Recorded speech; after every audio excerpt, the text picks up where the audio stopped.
ഇന്ന് ഗണപതി ഭഗവാന്റെ കഥയാണ് പറയുന്നത്. ഹിന്ദു പുരാണത്തിൽ ഏതൊരു പുതിയ കാര്യവും തുടങ്ങുന്നതിന് മുമ്പ് ആദ്യം പൂജിക്കപ്പെടുന്ന ദേവനാണ് ഗണപതി. എല്ലാ തടസ്സങ്ങളും നീക്കി വിജയത്തിലേക്ക് നയിക്കാൻ വിഘ്നേശ്വരൻ നമ്മെ സഹായിക്കുന്നു. ശിവനും പാർവതിയും കൈലാസത്തിലാണ് താമസിച്ചിരുന്നതെന്ന് എല്ലാവർക്കും അറിയാമല്ലോ. ഒരു ദിവസം പാർവതി കുളിക്കുവാനായി പോകുമ്പോൾ നന്ദിയോട് ആരെയും അകത്തേക്ക് കടത്തിവിടരുത് എന്ന് പറഞ്ഞിരുന്നു. ഈ സമയത്ത് കൈലാസത്തിൽ ശിവഭഗവാൻ ഇല്ലായിരുന്നു. പാർവതി ദേവി കുളിക്കാൻ പോയി കഴിഞ്ഞപ്പോൾ ഭഗവാൻ അവിടെ എത്തിച്ചേരുന്നു.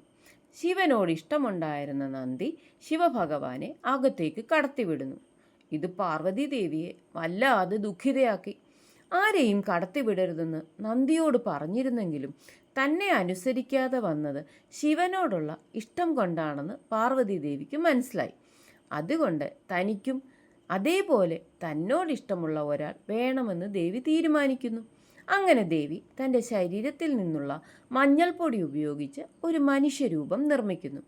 അതിന് പ്രാണൻ നൽകുന്നു. ആ കുട്ടിയെ തൻ്റെ മകനായി സ്വീകരിച്ച് അങ്ങനെ വളർത്തുന്നു. അതുപോലെ തന്നെ ഒരു ദിവസം ആ കുട്ടിയോട് താൻ കുളിക്കാനായി പോവുകയാണെന്നും കൈലാസത്തിൽ ആരെയും കയറ്റി വിടരുത് എന്നും പാർവതീദേവി പറയുന്നു. ആ സമയത്ത് ഭഗവാൻ അവിടെ ഇല്ലായിരുന്നതുകൊണ്ട് ഈ കുട്ടിയുടെ ജനനത്തെക്കുറിച്ച് ഭഗവാനൊന്നും അറിയില്ലായിരുന്നു. കുട്ടി ആരെയും കയറ്റിവിടാൻ തയ്യാറാവുന്നില്ല. ശിവഭഗവാൻ തിരിച്ചെത്തുന്നു. പക്ഷേ ആരെയും കയറ്റിവിടാതിരുന്നതുകൊണ്ട് കുട്ടിയും ശിവഭഗവാനുമായി യുദ്ധത്തിലായി. ശിവൻ ദേഷ്യം പൂണ്ട് ആ കുട്ടിയുടെ തല വെട്ടിക്കളയുന്നു. ഇത് കണ്ട് പാർവതീദേവി ദുഃഖിതയായിത്തീരുന്നു.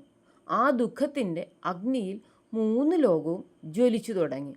ഉഗ്രം രൂപം പൂണ്ടിരുന്ന പാർവതീദേവിയുടെ കോപം ഭയന്ന് ദേവന്മാരെല്ലാവരും കൂടി ചേർന്ന് പരാശക്തിയെ സ്തുതിച്ച് ക്ഷമാപണം നടത്തി. അതിനുശേഷം ശിവന്റെ അഭിപ്രായപ്രകാരം തെക്കോട്ട് നടക്കുമ്പോൾ ആദ്യം കാണുന്ന ജീവിയുടെ തല വെട്ടിയെടുത്തു കൊണ്ടുവരുന്നു. അതൊരു ആനയുടെ തലയായിരുന്നു. ആ ആനത്തല തലയില്ലാത്ത ആ കുട്ടിയുടെ കഴുത്തിൽ ഉറപ്പിക്കുന്നു. അങ്ങനെ ആ കുട്ടിക്ക് ജീവൻ നൽകുന്നു.